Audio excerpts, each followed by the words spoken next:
Napért programunkat azt már negyedik éve tartjuk a FOF pályázat keretén belül, ugye ez a belügyminisztérium és a zeneszínek a támogatásával jön létre, és ezen az egyensúlyban a holnapért programon keresztül biztosítjuk a fiataloknak azokat a szorongásoldó foglalkozásokat, amiket most meg fogunk nektek mutatni.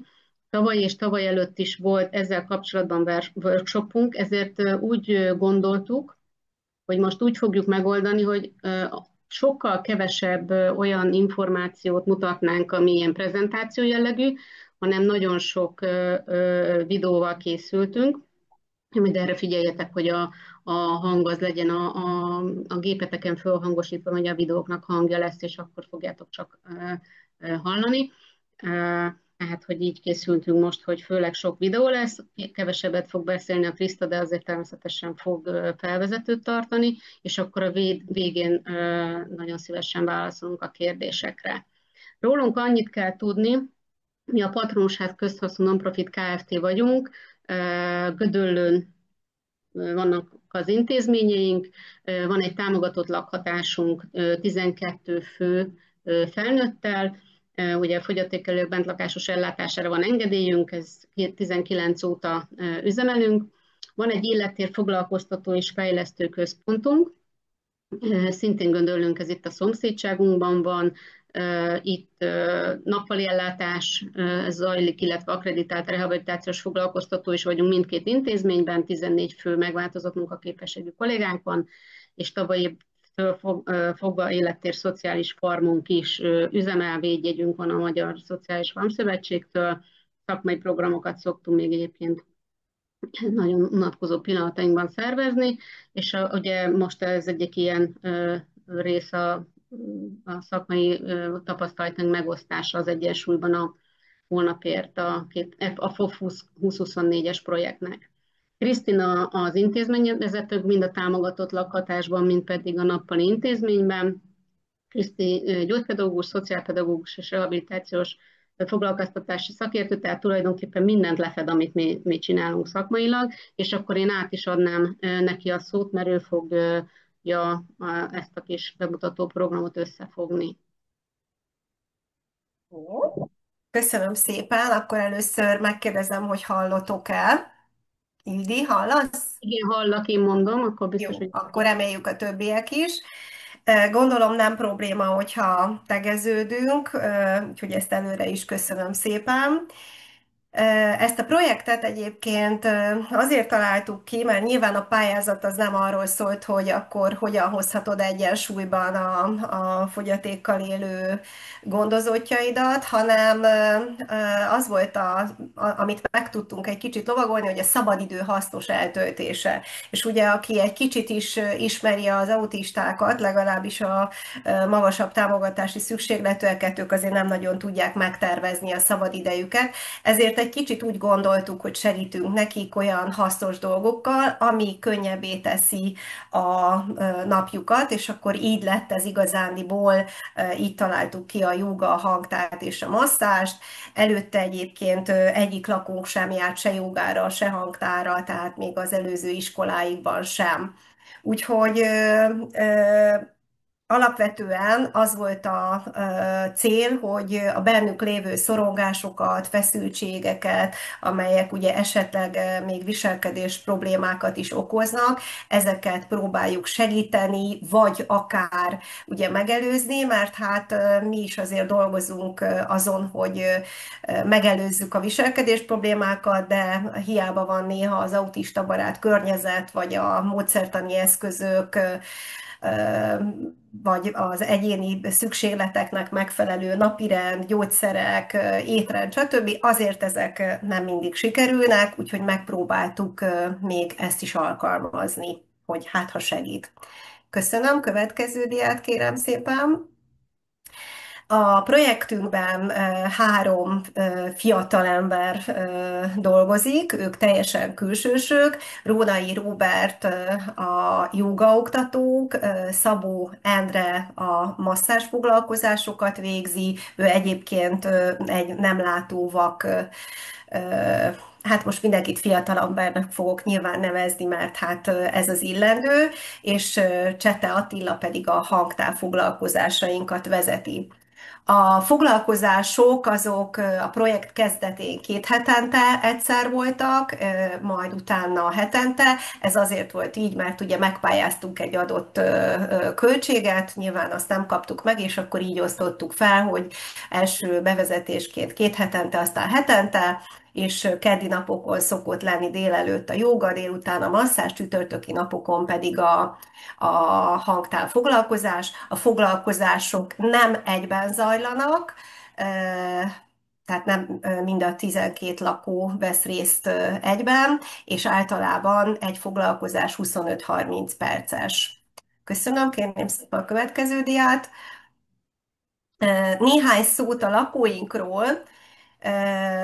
Azért is, mert ugye nem tudom, hogy ott a képernyő túloldalán mindenki érte az autizmushoz, mert lehet, hogy lesznek olyan felvételek, ami tényleg azt gondoljuk, hogy hú, hát az nem lehet, ő nem is autista, annyira ügyes, és hát nyilván lesznek olyan pillanatok, amikor pedig nagyon egyszerű dolgokat fogtok látni.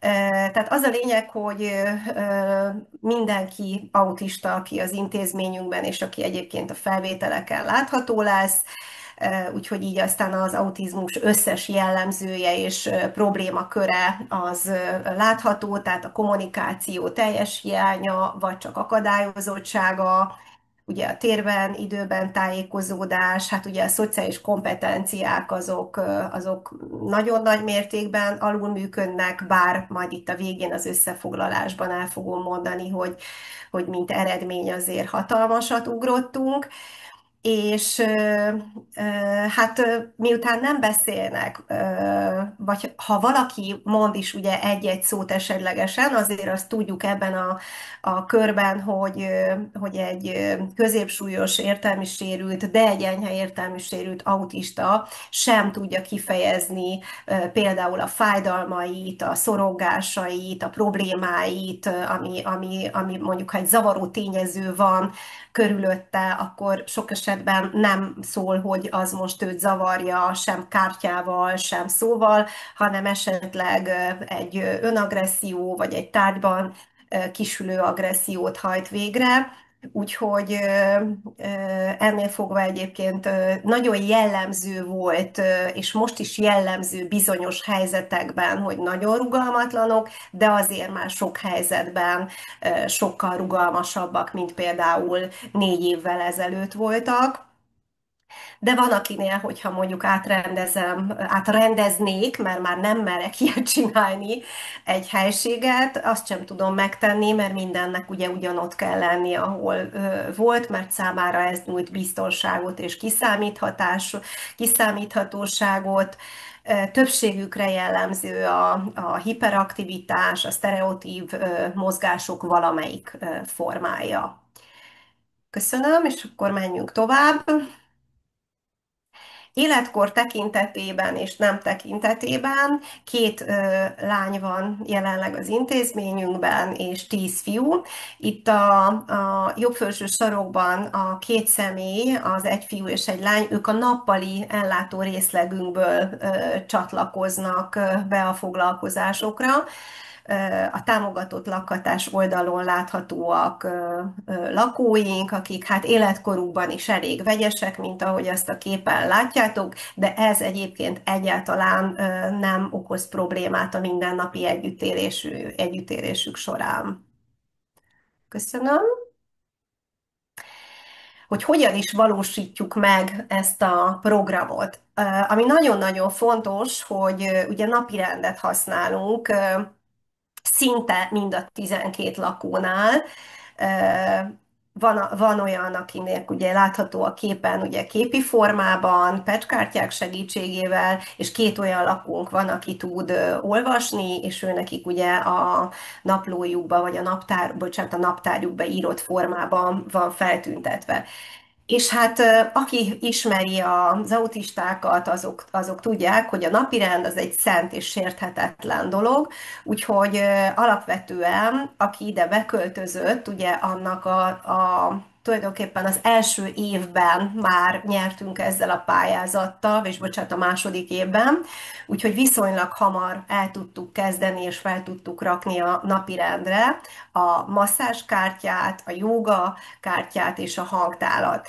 A masszázsnál ugye egy kéz volt lefotózva, a jogánál a Rónai Robi jóga oktatónk képét használtuk, és a hangtálnál pedig a hangszerek kártyát használtuk, úgyhogy innen aztán ugye tudták, hogy főleg az első foglalkozás után, hogy tulajdonképpen ez pontosan mit jelent, látták a napirendjükből ugye, hogy mikor valósul meg, a helyszínt is tudták. Úgyhogy ez egy biztonságot adott a számukra, úgyhogy egyáltalán nem volt probléma a lakóinknak a nagy részénél, hogy problémát okozzon az, hogy részt akar-e rajta venni, vagy sem, mert hiszen ez ugye egy szent és sérthetetlen dolog.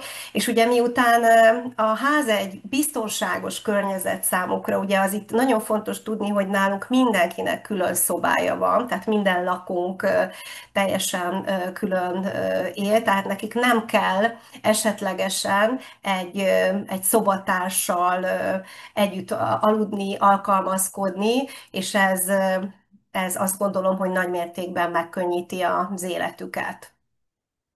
Ami még fontos, hogy látni fogjátok a felvételeken, és ezt majd az összegzésbe is el fogom még egyszer mondani, úgyhogy nem nagyon szeretném magam ismételni, nincsenek egyéni elvárások. Tehát minden úgy jó, ahogy van. Egyetlen egy a cél, hogy jól érezze magát a foglalkozások közben, ne legyen feszültségben, úgyhogy azért túl sok utasítást, javítást nem hajtottunk végre, ezt majd meg fogjátok látni, hogy lesznek halkan, esetlegesen segítő vagy kérő szavak, de alapvetően, hogyha rosszul csinálta, akkor rosszul csinálta, amennyit megcsinált belőle. Tehát az egyéni elvárás az teljesen az egyéni szintnek megfelelő. Köszönöm, menjünk akkor a következő diára. És akkor kezdenénk a jóga bemutatásával. Rónai Robi, ő egyébként eredetileg nem jógaoktató volt, hanem pedagógus volt, és aztán egyszer csak rájött arra, hogy ő szeretne ezzel foglalkozni, és egy teljesen véletlen folytán egy fogyatékos nappali intézménybe került, ahol jogát oktatott, és én úgy találtam rá, hogy amikor nyitottunk, akkor pont egy jelentkezőt jogaóra közben néztem meg, és akkor idézőjelben nyilván, de én beleszerettem a Robi jogaórájába, és akkor gondoltam, hogy ha egyszer lesz lehetőség, akkor a Robit meg fogjuk szerezni, mert fantasztikus. Ezt nem is kell dicsérnem, mert látni fogjátok majd a felvételeken. Úgyhogy akkor menjünk tovább, és akkor az első filmünkben itt egy picit ő beszélni fog majd a technikákról, a módszerekről, hogy milyen elvek alapján dolgozik, úgyhogy ezt kérem szépen, hogy akkor nézzétek szeretettel, és aztán utána fogok még beszélni. Ez már a negyedik év volt, ahogy a patronusházban itt lakókkal jogafoglalkozásokat tartottam. Egy foglalkozás időtartalma 20-25 perc, ez mindig a éppen aktuális állapottól, helyzettől függ. Kis csoportos foglalkozások 2 fővel, 3 fővel szoktuk a jogagyakorlást folytatni. Mivel a joga utánzásra épül, ezért azt gondolom, hogy könnyen tudják ők is átvenni. Általában én szoktam mutatni a gyakorlatokat. Vannak olyan csoportok, ahol igazából a mozdulatok a fontosak, nem kell sokat instruálni őket, de olyan foglalkozás is van, vagy olyan csoport is, ahol viszont egy kicsit többet kell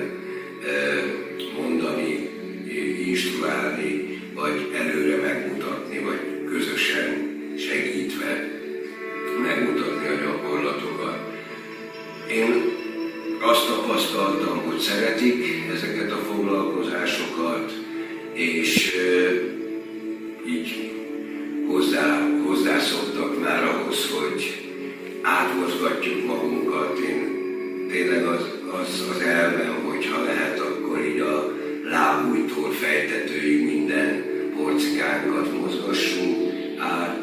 A jogában a legfontosabb szempont még a légzés, tehát hogy erre is külön figyelmet szoktunk fordítani, hogy bizonyos mozdulatokat a belégzésre és a kilégzésre hangolunk.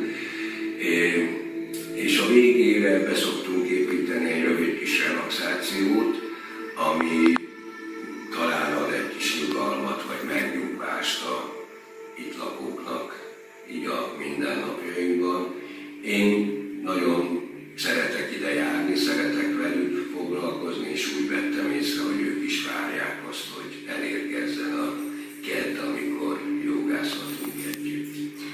Kicsit beszélnél a mozdulatokról, ezek a... Hát ahogy említettem, a jóga utánzásból született, azt gondolom, ezért vannak mozdulatok, amiket az állatok mozgásából vett át a jóga, és ezért szoktunk cicapószt vagy macskapószt csinálni, felfele néző kutya, lefele néző kutya, kobra, és ilyenkor ők szeretik azt, hogyha így kísérjük ezeket az állathangokat is hozzá, tehát amikor macskapószt csináljuk, akkor mondjuk, hogy miáú, amikor meg is mutatom, tehát amikor egy ilyen cicapószt csinálunk, akkor mondjuk azt, hogy miáú, így behúzzuk, domborítjuk a hátunkat, és így kiemeljük a fejet, kinyújtózunk, amikor tigrispószt csinálunk, akkor így hátra nyújtott lábbal, előre a mancsot, és akkor is szoktuk csinálni, így csinál a tigris, vagy például az oroszlánnál, amikor ez egy kicsit vicces, de nagyon szeretik, hogy belégzés után így hosszúra kinyújtott nyelvvel, így üvöltünk egyet, ilyen hangot adunk, és kígyópóznál például, amikor kobra, ezt így hívják, akkor sziszegünk hozzá, elmondjuk azt, hogy így csinál a kígyó. Tehát, hogy különböző állatokról elnevezett ászanákat csinálunk, de egyéb játékos dolgokat is például nagyon szeretik, amikor így váll gyakorlat, hogy felhúzzuk a vállunkat, és így eljátszunk azt, hogy cipelünk egy nehéz zsákot, még cipeljük egy darabig, aztán utána egyszer csak így hirtelen így ledobjuk is. Ez egyébként egy stresszoldó, feszültségoldó ászana is, vagy gyakorlat is, és ezt is így többször ismételve szoktuk csinálni, vagy például a Bencének az egyik kedvence a rakétázás, amikor így nyújtott törzsel így lehajolunk, és lentől elkezdjük begyújtani a rakétát, így végigütögetjük a testünket, és a végén meg ugrunk egy nagyot. Tehát, hogy ilyen játékos gyakorlatokat építünk be építek be a foglalkozásba, és azt veszem észre, hogy kifejezetten szeretik, sőt várják, és hogyha valamelyik véletlenül kimarad, akkor szokták kérni, hogy azért ez legyen benne. Oké, köszönjük szépen. A következő filmben hallottok egyébként? Igen. Igen. Igen, oké, köszönöm, csak egy pillanatra. A következő filmben egy Balázs nevű fiatalember lesz látható, aki megfigyelhető, hogy az elején nem igazán dolgozik, és aztán utána segítséggel sikerül egy kicsit aktivizálni őt. Azért azt elmondom, mert ugye aki nézi, nem tudja, hogy ő sajnos az elmúlt években nincsen túl jó mentális állapotban, gyógyszerbeállítások alatt van, mindeközben egyébként egy jó képességű olvasni, írni tudó autista fiatalember, de sajnos nagyon-nagyon erős autista problémák gátolják az ő jobb kompetenciáinak a megvalósulását, úgyhogy ebben a nem túl jó állapotban ez most egy jó dolog volt, Ezt a filmet azért tettem be, hogy ami nagyon jó lenne, hogyha mondjuk lenne mindig erre lehetőségünk, hogy így tudjunk segíteni, mert van olyan, akinek ez is egy jó dolog, hogyha így egy picit megmozgatjuk. Jó, köszönöm, akkor indítsuk el. Lépegessünk, cipeljük a zsákot, jó nehéz, akkor lépjél vele. Cipeld a zsákot, azaz azt egyszer csak megfogjuk, és hú, ledobjuk. Na még egyet, cipeld a zsákot, húzd föl a vállakat egészen. Cipeld és hú, na még egyet, emeld föl a kezed, amennyire lehet, jó Isten, az oldalra fordulunk kicsit így, úgy van, nagyon jó. Most így rá tudod tenni a válladra megint, és csak így körbe forgatjuk a vállat, a könyököddel, azaz, így másik kezeddel is tudsz forgatni. Úgy, meg visszafelé, így, azaz. Meg tudod magad ölelni, öleld át magad, így, emeld föl, vissza, föl, le, másik kezeddel keresztbelül, ugyanúgy, azaz, emeld föl,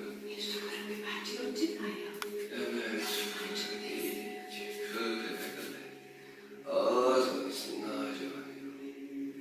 Ügyes vagy. Fölteszünk, most hátul össze tudod fogni, kicsit azaz, és így emeld. Belégzünk, azaz, vissza. Belélegzünk, kilégzés, na igen, és le is tudsz hajolni egy kicsit. Azaz, így mozgasd el, és föl. Nagyon jó.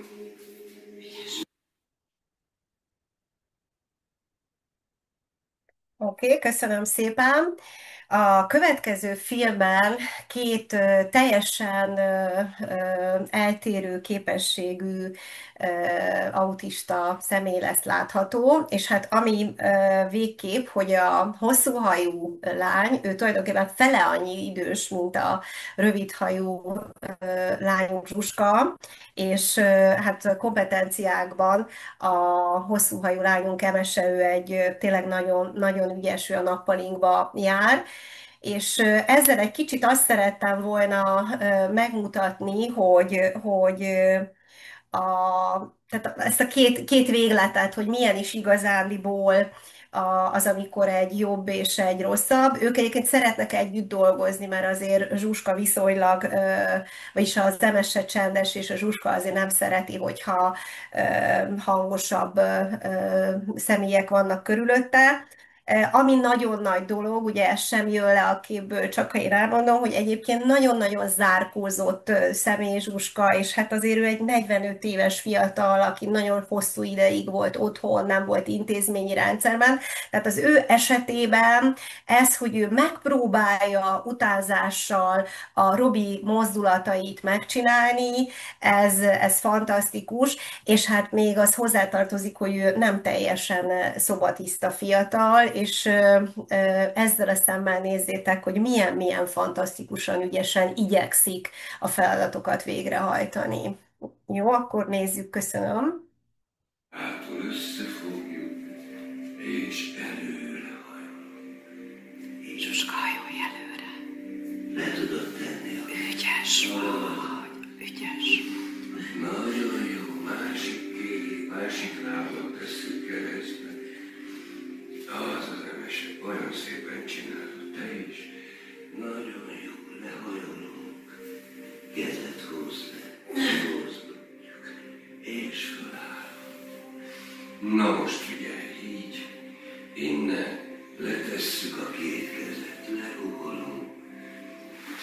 Emeld fel a kezeted, csípő mellé, mellkas megnyit, fejed engedd le, kiemeljük így magunkat. Egy asztalt csinálunk.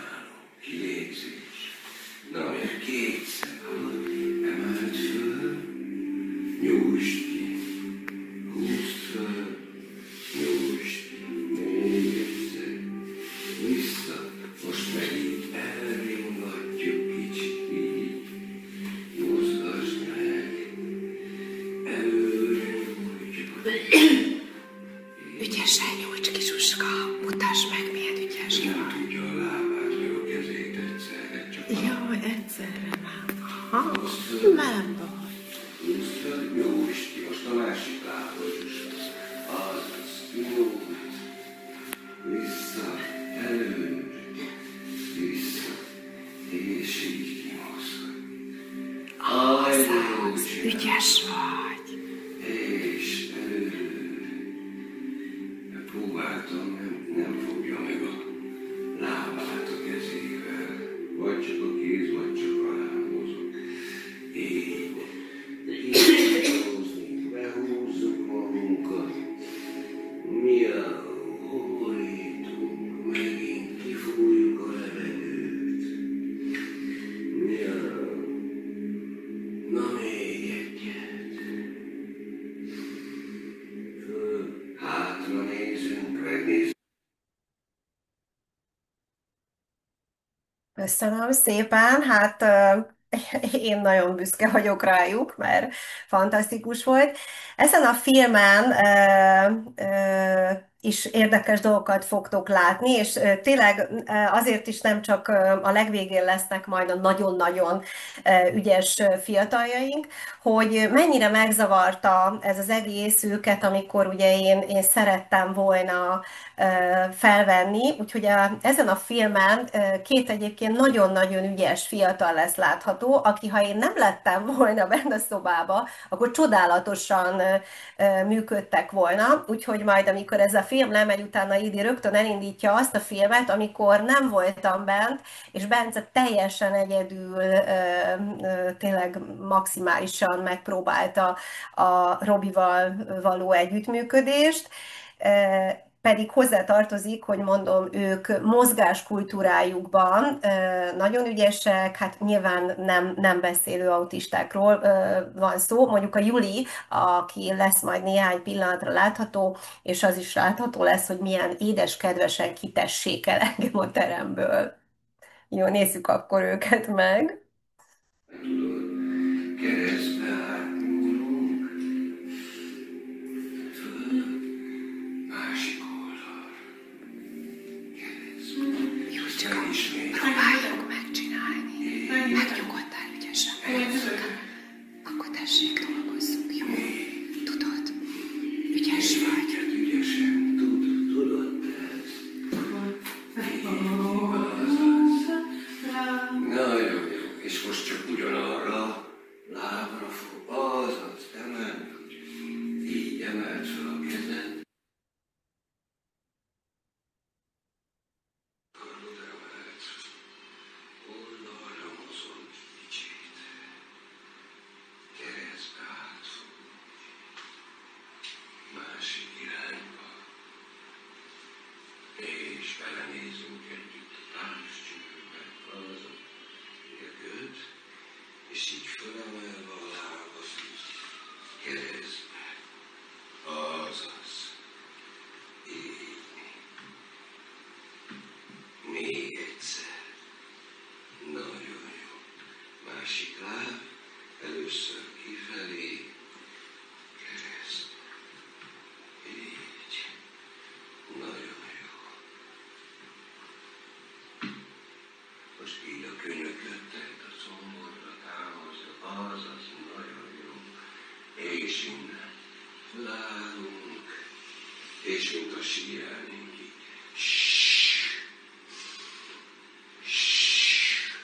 Még egy.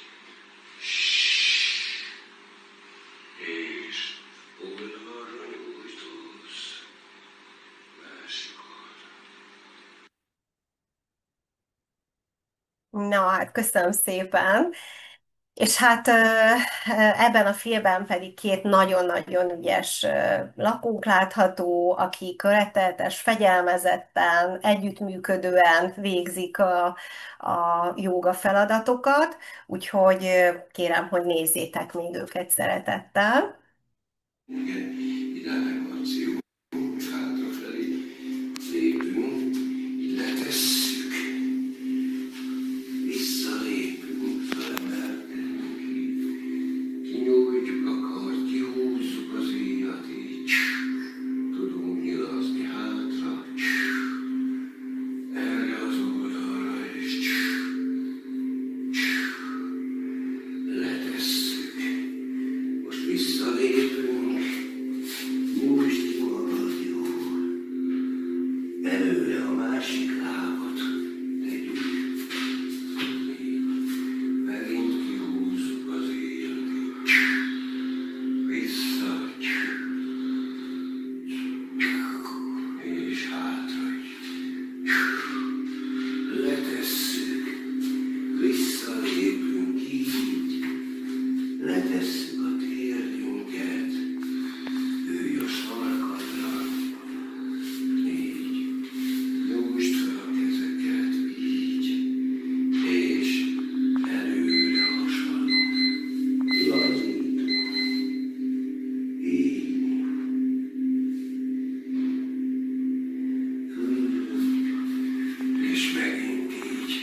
Köszönöm szépen.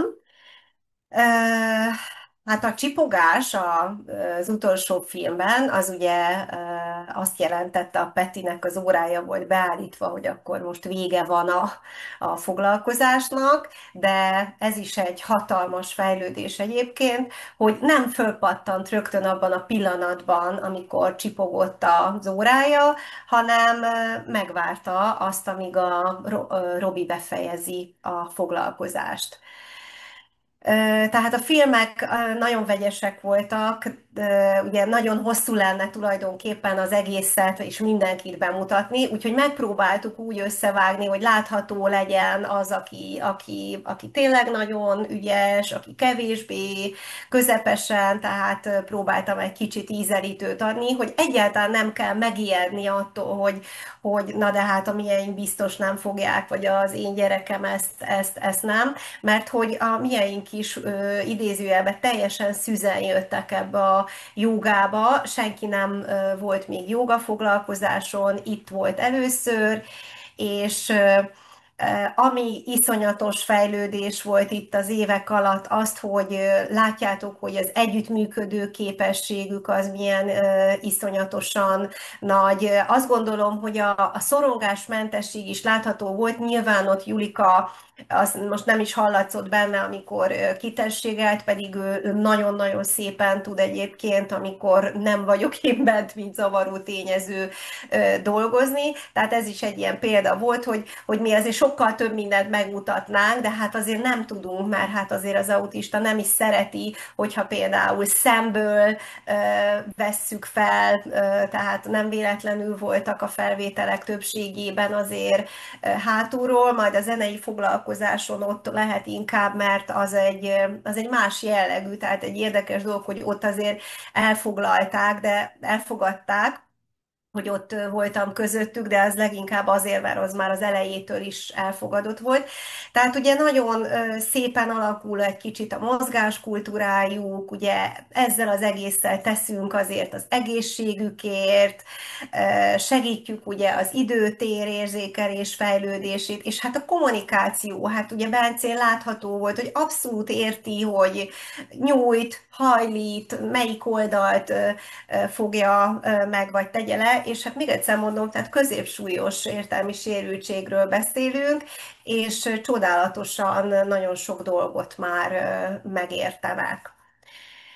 Jó, én azt gondolom, köszönöm, menjünk a következő diára, hogy azért haladjunk. Egy kicsit a masszázsba is bepillantunk, jó? Itt nem lesz annyi film, mert azért ez egy intimebb dolog. Szabó Bandi látható a képen, ő egy látássérült masször. Egyébként a legelső 2 évben nem ő biztosította, hanem egy fiú és egy fiatal pár, de sajnos aztán nem fért bele az idejükbe, és hát azt tudom mondani, hogy már az első 2 év után ugye érezték a háznak a biztonságát a fiatalok, úgyhogy az Andrást körülbelül úgy fogadták el, mintha mindig is közöttük élt volna. És amit itt elmondanék, hogy az András azt mondta, hogy egyszerűen ő elég feszült tud lenni az ilyen napnak az apró dolgaitól, mint például mondjuk közlekedik szegény fehérbottal, és akkor valamit ott hagynak az útba, egy rollert, és elesik, és hát ez nyilván, amikor ilyenekben ütközik többször, akkor ez megmérgezi a napját, és azt meséli, hogy és belép ide, és leül a fiatalokat masszírozni, és ő egyszerűen így lebeg.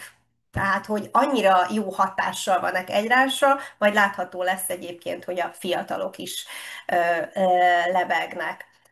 Jó, az első filmben itt most képek láthatóak a fiatalokról, ahogy élvezik itt a masszást. Látható lesz, hogy majd van, aki ugye a masszörágyon elfogadja, van, amikor csak széken fogadják el, most valamiért nem mennek a képek, de most már igen. Tehát, hogy van, aki ez a masszőrágyunk, és van, aki itt szereti, van, aki pedig csak széken fogadja el, és csak a lábát engedi, és aztán van olyan lakunk, aki pedig a szobájában fogadja csak el a masszírozást. Jó, Ezen a filmen pedig hát fogok majd beszélni a filmen, de kicsit halkan.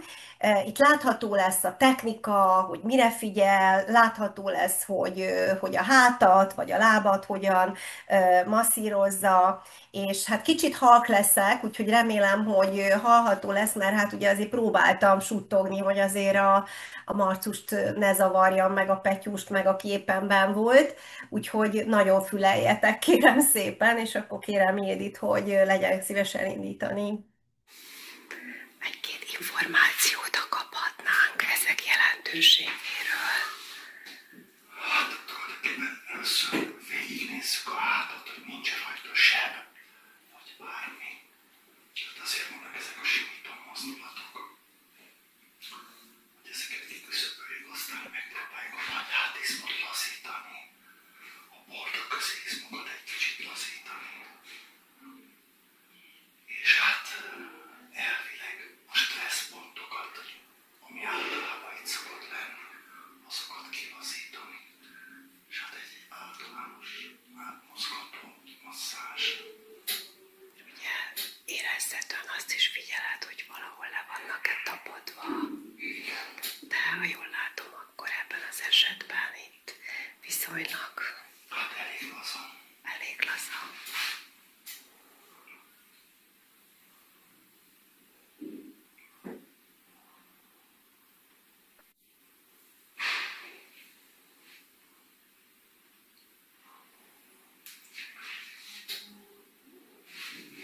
És hogy ott csikoljákat természetesen nem bántjuk. Hogyha esetleg fáj a fejük, akkor melyik területet érdemes? Akkor a nyak,észt, és magát a fejet. Igen, azt mi most nem fogjuk csinálni, mert úgy gondolom, hogy azt nem szeretné a kedves fiatal lakónk. Ez is nagy dolog azért a mi esetünkben, hogy ilyen nyitott a hátmasszázsra, mert azért nem mindenki nyitott a hátmasszázsra autizmus esetében. A derék masszázs esetében, amikor a derék tájat masszírozod, ott mi az, ami esetleg információt ad számodra? Hát ugye, hogyha fáj a lába, vagy bármi olyan van, akkor általában itt szoktuk megdolgozni, mert itt nagyon neki az idegek a lábba.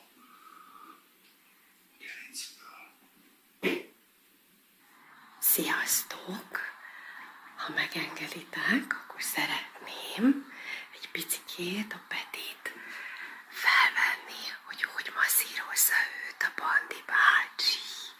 Petike, megengeded? Köszönjük szépen! A Peti az megengedi, hogy itt a masszázságyon masszírozzák.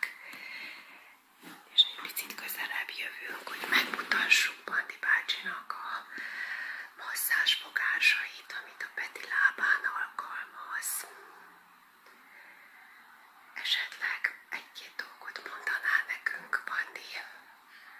Gondolom, hát a technikák ugyanazok. Hát a technika az ugyanaz. Hát Peti, mit csinálunk egy ilyen általános nyugtató vagy lazító padmasszást, amit a Peti, én azt gondolom, hogy élvez is. És ha jól látjuk, ugye először az egyik lábon, és akkor utána majd lekerül a másik lábról az okni, és akkor utána a másik lábon történik a masszírozás. És akkor most jön a másik láb.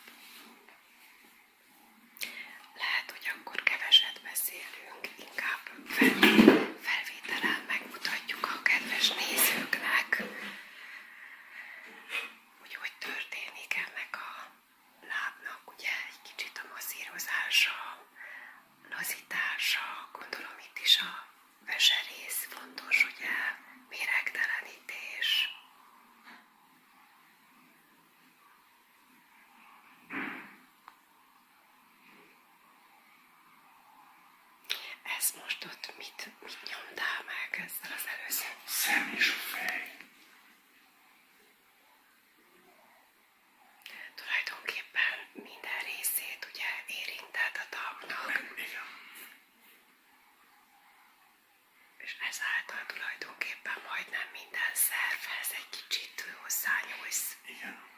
Semmit sem, sokat, semmit sem erősen. Ez most melyik rész? Ez ugyanaz a szem és a fej.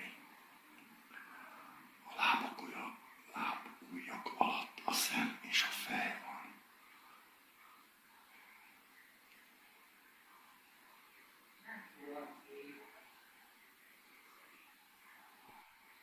Ezek a simítások, ezek melyik részet érintik? Hát ez a beleket, le is felszálló beleket, gyomor.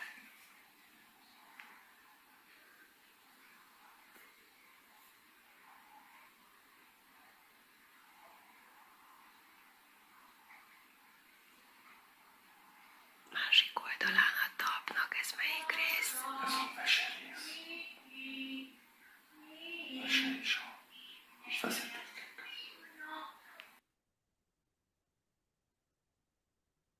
Köszönjük szépen. Hát ugye azért hallhatóak voltak a házból némi hangok, biztos ti is hallottátok. Hát ugye azért ezt nagyon nehéz fölvenni és bemutatni. A Bandi bácsi azért nem nagyon szeret beszélni, úgyhogy ezért próbáltam így kihúzni belőle néhány dolgot. Ugye ez egy nagyon intim dolog, ezért nem tudtam túl sok felvételt készíteni, de azért látható volt még az elején a képeken is, vagy a felvételeken, hogy alapvetően képesek tényleg ellazulni, tehát a Petyai is, és a Marci is, Bence is, tehát tényleg a 80%-ban becsukják a szemüket, és szinte majdnem alvó állapotba kerülnek. Azt gondolom, hogy tényleg a kulcs, hogy biztonságban érzik magukat, tehát tudják, hogy itt kiszámítható minden, nem tapasztaltak rossz dolgokat, megvan a bizalom, tehát megvan a bizalom a masszörben, a bandiban, és ugyanez jellemző egyébként az összes többi foglalkozásra, tehát tulajdonképpen csak ismételni tudom, és az elfogadás, tehát az, ahogy minden foglalkozást tartó mérhetetlenül elfogadja őket, ezt ők érzik teljes mértékben, és ugye kiszámítható a foglalkozást vezető, tudják, hogy nem lesznek váratlan helyzetek. Szerintem ez nagyon-nagyon sokat segít. Ugye mindenkinél, ugye ezt nem nagyon mutattam, de van órát használunk, és akkor ezt, amikor bemegy, akkor fel van húzva az idő, és amikor pittyeg vagy csörög, akkor nyilván lejárt, akkor ő is tudja. Hát a Bandinak ugye ilyen számjelzős órája van, amit a látássérültek használnak, ő folyamatosan ellenőrzi egyébként a kezén az időt, hogy jól be tudja osztani, főleg amikor a lábat masszírozza, hogy ugyanannyi idő jusson az egyik és a másik lábra is. Úgyhogy nagyon, mi egyébként, amikor volt ez a váltás a masszírozásnál, volt ugyanilyen a hangtálnál is, hogy az első 2 évben más személy tartotta, azért akkor egy kicsit izgultunk, és az ilyen váltásnál az első foglalkozásokra mindig hiába ugye már ismerték, hogy itt mi fog történni, de azért bementünk, és akkor váltva valamelyik segítő, vagy én magam ott maradtunk, és aztán a következőre már mondta az András, hogy ő szerintem nem, mert ő nem fél a mi fiataljainktól, és ő úgy érzi, hogy nem lesz ezzel probléma, és hát nem is nagyon volt, úgyhogy alapvetően nem járunk be velük a foglalkozásra, a segítő bekíséri, esetleg segít az órát beállítani, és akkor utána ott hagyjuk a fiatalokat a masszörrel, vagy a jóga oktatóval a foglalkozáson. Jó, akkor az utolsó etapunk az a hangtál, úgyhogy kérem szépen az Édit, hogy akkor lépjünk tovább, és hát Csete Attila, énekes művész, egyébként jógaoktató is, ő is, hangtálterapeuta, tehát nagyon-nagyon sok mindent csinál. Én szívem szerint nem is nagyon mondanék ehhez egyébként semmit, mert az Attila személyiség az önmagáért fog beszélni. 2 filmet fogunk itt majd látni. Az egyik filmnél, az elsőnél itt az Attila be fogja mutatni az eszközöket, a módszereket, hogy szokta ezt csinálni, és aztán majd az utolsó az első filmnek a második részében, mert ez meg van vágva, ott egy olyan csoport lesz, tehát az első az egy ilyen nagyon aktív dolog lesz, és utána a második pedig egy elcsendesedő, inkább egy ilyen lazító jellegű. Ugye ez azért van, mert hogy az egyéni szükségleteknek megfelelően. Tehát van, aki bírja ezt a hangos mozdulatokat, és mindent is csinálunk, és aztán vannak, akik majd látható lesz a másik csoportnál, hogy ők azt szeretik, hogyha csend van még, és valóban a hangtálnak ezt az ellazító hatását, és hát a legutolsó film pedig az egy örömszerző, én így hívom, hogy örömszerző film lesz, amikor énekelnek, zenél Attila is, és a fiatalok önmaguk is használnak majd hangszereket, úgyhogy nézzük akkor a filmeket. Sziasztok! Szeretettel köszöntök mindenkit! Ebben a kis előadásban szeretném nektek bemutatni, hogy csinálom én a zenei foglalkozásokat, hogy mik az, amiket én fontosnak tartok, ahogy jól lehet kapcsolódni a fiatalokhoz, ahol tudom egy picit nyitni őket a zenének a fantasztikus, csodálatos harmóniájára, be tudom őket egy kicsit vonni a játékba, és hogy hát ugye ők speciális emberek, tehát speciális igényeik vannak, speciális módon kell őket megközelíteni, de egy valami biztos működik szinte mindenkinél, az éneklés, és ezért egy könnyű ritmus hangszert választok az ismétléshez, az énekléshez, a gitárt, amivel jó ritmusokat lehet csinálni. Ebbe úgy tudom őket bevonni, nem mindenki tud énekelni, hogy viszont mindenki tud tapsolni. Szeretjük, hogyha tapsolunk közben. Meg is mutatunk nektek egy ilyen dalt, a nagy kedvencet, a Bóbita Bóbitát. Jó, beleéneklünk egy picit, nektek is látni fogjátok, hogy tudnak hozzá kapcsolni. Énekel mindenki velem? Jó? Bóbika, Bóbika táncol, körben az angyalok ülnek, még a fúvalásnak, sáskanak hegedülnek. Bóbika, Bóbika játszik, szárnyat igény a manaszra, ráüligél neki csókot, rögteti és kikacagja. Szoktunk olyan részeket is beletenni a dalba, amit el lehet mutogatni, például ebben egy nagyon egyszerű. Bóbita, Bóbita álmos, elpihenő szílevélen, két csiga őrzi az álmát, szunnyadadás sűjében. És akkor vannak más dalok, amiben meg sokkal többet mutogatunk. Van például a Cifra Palota, most ezt mutogatva fogjuk elkezdeni, jó? Cifra palota, zöld az ablaka, gyerekített tuba, rózsafára viola. Kicsi vagyok én, majd megnövök én, esztendőre vagy kettőre regény leszek én. Például ilyen a Kisbencés dal.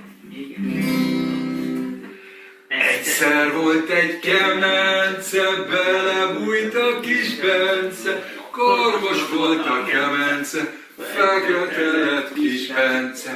Ránézett a mamája, nem ismert a fiára, becsukta a kemencét, megmosdatta a kis Bencét. És akkor most elénekeljük gitárral is? Nem, tapsolni. Egyszer volt egy kemence, belebújt a kis Bence, korgos volt a kemence, fekete kis Bence. Ránézett a mamája, nem ismert a fiára, becsukta a kemencét, megmostatta a kis Bencét. A hangszer, ami nagyon egyszerű és nagyon könnyen tudnak hozzá kapcsolódni, az a handpan. Ezt úgy hívják, hogy rough drum. Ez olyan hangzással rendelkezik, hogy egy hangnemben van az egész, nem lehet rajta rossz hangot játszani, és nagyon-nagyon könnyű megszólaltatni, viszont szépen szól. Meg fogjátok látni, hogy ezt is mennyire élvezik. Úgy szoktam, hogy együtt szoktunk rajta játszani. Tehát így közelülök hozzájuk, és akkor elkezdjük.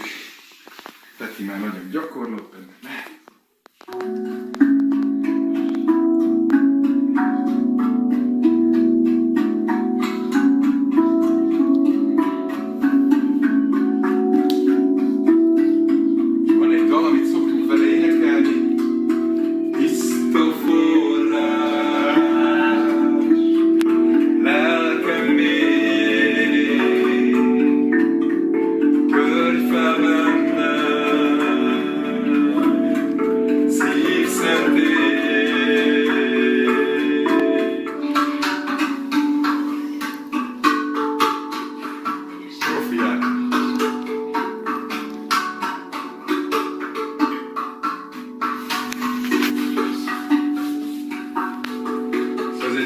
hálás hangszer, nagyon könnyen lehet rajta játszani, és jól szól, megadja azt a harmónia érzést, amit a zene tud adni nekünk.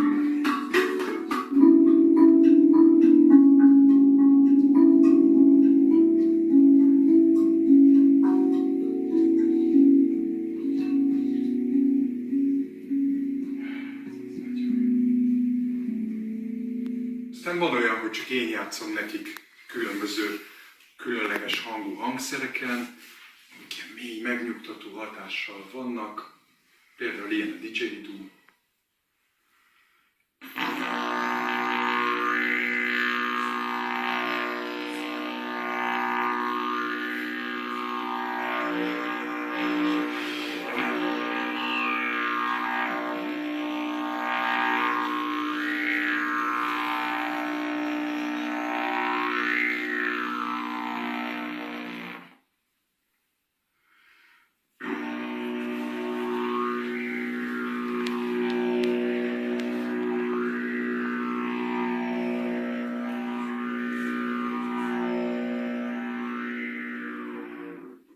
Egy nagyon kellemes rezgést ott a mellkasnál.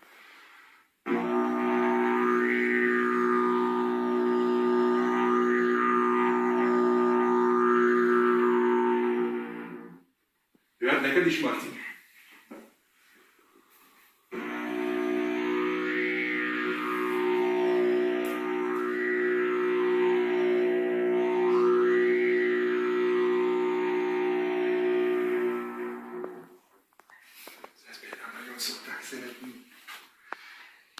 De ugyanilyen kellemes hangú hangszer, az indián furuja is.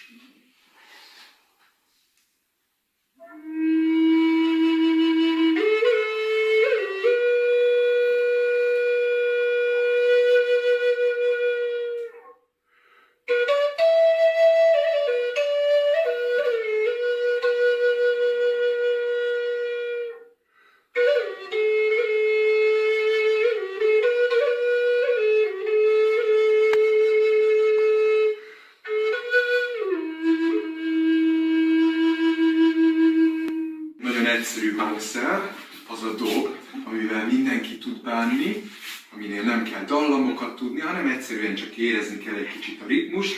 Itt beszoktunk hozni már egy kis mozgást is, nagyon-nagyon élvezik, körbe-körbe megyünk, megfordulunk néha.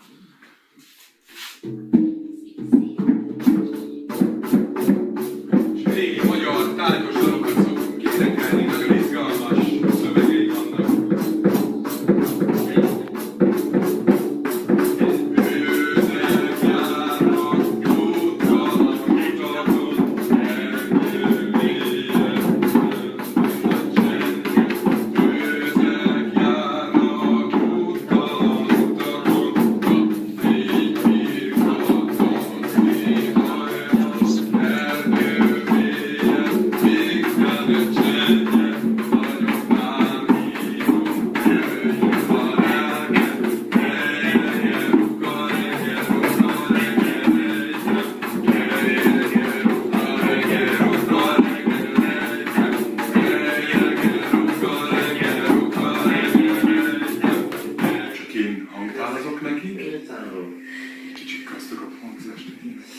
Relaxálni. Vannak nagyon magas frekvenciájú hangok, mint például ez a kis csörgő. Ezek bizonyítottan olyan frekvenciákat generálnak, amik nagyon nyugtatólag hatnak az elmére.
kísérjen, és a benned élő tiszta fény vezessen tovább.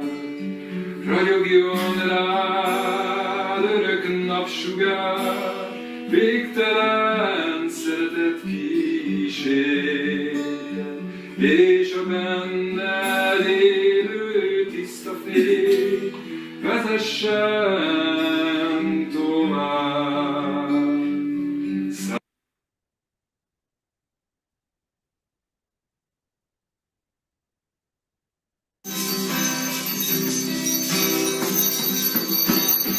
Köszönöm zenélésed a végén.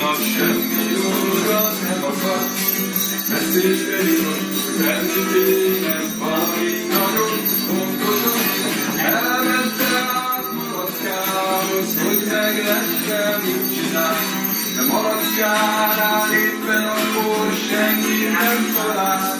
Így hát elindul hazafelé, mikötten sűrűn hult a hó. Arra gondolt, hogy otthon talán akad egy kis ennivaló, kimelegedjék ugrándozó, jó nagyokat lépett. A hidegre való tekintettel énekelni kezdett. Minél inkább havadik, annál inkább hull a hó. Minél inkább hull a hó, annál inkább havadik. Hull a hó és havadik, kikivattó pánik. Hull a hó és havadik, kikivattó pánik. Hull a hó és havadik, kikivattó pánik. Hull a hó és havadik, kikivattó pánik. Hull a hó és havadik, kikivattó pánik. Hull a hó és Na, hát köszönjük szépen, ez volt az utolsó felvétel, ez az örömzenélés, amikor mindenki kapott egy hangszert, és énekeltek is. Ö, Hát nem tudom, lejött-e, de azért bízom benne, hogy mindenki látta, hogy milyen fantasztikusan élvezik, nem feszengenek, nem kell különösebben produkálni magukat, tehát egy tényleg szorongásmentes helyzetben vannak. Volt, biztos láttátok az egyik fiút a babzsákon a saróban, aki teljesen becsukott szemmel élvezte a zene hatását. Még az jutott eszembe elmondani, hogy ugye a foglalkozásra, amikor bemennek, akkor hiába van ott a babzsák meg a fotel, van, aki egyáltalán nem hajlandó se a babzsákra, se a fotelba csak széken ülni, tehát hogy nem mi ültetjük le őket, hanem mindenki választ magának egy helyet, és nyilván hát a babzsákon van, aki tényleg kényelmesen el tud feküdni, de van, aki pedig ott összegyűrgeti, átgyűri, átforgatja. Tehát az a lényeg, hogy ezeket a pozíciókat, amiket ők fölvettek, ott, ahogy éppen voltak, ezt ők választották maguknak. Ehhez abszolút nem adtunk semmilyen instrukciót, hanem mindenki, ahol biztonságban érezte magát. Ugye látható volt, hogy a képességeiknek megfelelően dúdoltak, vagy ekholáltak, vagy éppen belemondtak valamit, ennek megfelelően használták a hangszereket, az Attila nem igazán javított bele, mert nem ez a cél, hogy bármit tökéletesen megtanuljon, hanem azt, hogy élvezze ezt az egészet, és ettől válik ugye elvárásmentessé, mert ez róla szól, ez neki szól, tehát úgy kell lennie benne, ahogy ő jól érzi magát. És ugyanazt tudom elmondani, mint az összes többinél, hogy is tudtuk ezt létrehozni, mert biztonságban érzi magát, mert megbízik bennünk a házban, megbízik az Attilában, látják, hogy az Attila mérhetetlenül elfogadja őket, kiszámítható ez az egész folyamat, és hát biztos lehetne ezt másképp meg jobban csinálni. Nekünk ez jött be, azt tudom mondani. Nekünk ez jött be, hogy kettesével, hármassával inkább több picike csoport van, és akkor ezt így betesszük a napirendbe. Az, amikor 12-en, vagy 10 vagy 8-an együtt dolgozunk, azt a mieink nem szeretik. A mieink ezt szeretik, ezt a kis csoportos együtt dolgozást, és ugye itt a fő irányelv, hogy ők megpróbálják utánozni a foglalkozást tartó személyt. És azt gondolom, hogy nem mondanék már többet, hanem átadnám a kérdéseknek a helyet. Láttam, hogy volt olyan kérdés ott, hogy hazamennek a lakóink. Igen, a lakóink nagy része péntek délután hazamegy, és van, aki vasárnap délután, van, aki pedig hétfő délelőtt érkezik vissza.